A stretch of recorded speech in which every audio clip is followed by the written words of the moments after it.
രാജ്യത്തെ കണ്ണീരിലാഴ്ത്തിയ മുണ്ടക്കൈ ചൂരൽമല ഉരുൾപൊട്ടൽ ദുരന്തത്തിന്റെ നടുക്കുന്ന ഓർമ്മകൾക്ക് ഇന്നൊരു വയസ്സ്.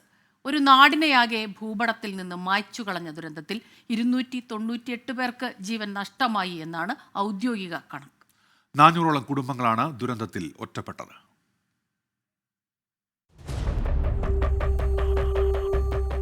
പ്രതീക്ഷകളും സ്വപ്നങ്ങളുമായി ജൂലൈ 29-ന് കിടന്നുറങ്ങിയ നൂറുകണക്കിന് ആളുകൾ ഇരുട്ടി വെളുക്കുമ്പോഴേക്കും ഇല്ലാതായി.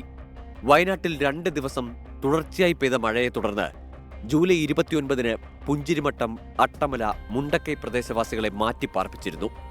ജൂലൈ 30-ന് പുലർച്ചെ 1:40-നാണ് ഉരുൾപൊട്ടലുണ്ടായത്. തുടർന്നുണ്ടായ മലവെള്ളപ്പാച്ചിലിൽ പുഞ്ചിരിമട്ടം, മുണ്ടക്കൈ ഗ്രാമങ്ങൾ ഒലിച്ചുപോയി.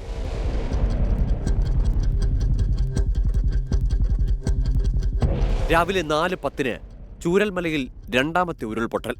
മുണ്ടക്കൈ പുഴ വഴിമാറി ഒഴുകിയുണ്ടായ വെള്ളപ്പൊക്കത്തിൽ പുഴയ്ക്ക് കുറുകെയുണ്ടായിരുന്ന പാലം തകർന്നു. വെള്ളാർമല GVHSS സ്കൂളിന്റെ ഭൂരിഭാഗവും മണ്ണിനടിയിലായി.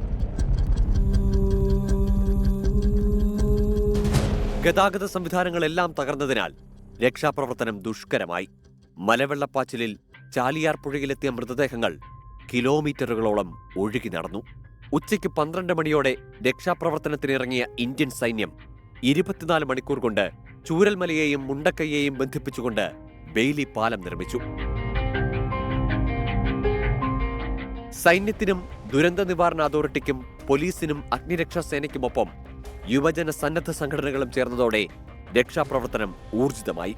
ഉറ്റവരെയും ഉടയവരെയും കാണാതെ മേപ്പാടി സർക്കാർ ആശുപത്രിയിലെത്തി മൃതദേഹങ്ങളുടെ കെട്ടഴിച്ചു നോക്കുന്നവരുടെ ദൃശ്യങ്ങൾ ഉള്ളുലയ്ക്കുന്നതായിരുന്നു. 400ഓളം കുടുംബങ്ങളാണ് ദുരന്തത്തിൽ ഒറ്റപ്പെട്ടത്. തിരിച്ചറിഞ്ഞതും അല്ലാത്തതുമായി 190 പേരുടെ ശരീരഭാഗങ്ങൾ കണ്ടെത്തി. ദുരന്തത്തിൽ 298 പേരുടെ മരണമാണ് ഔദ്യോഗികമായി സർക്കാർ സ്ഥിരീകരിച്ചത്. 128 പേർക്ക് പരിക്കേറ്റു.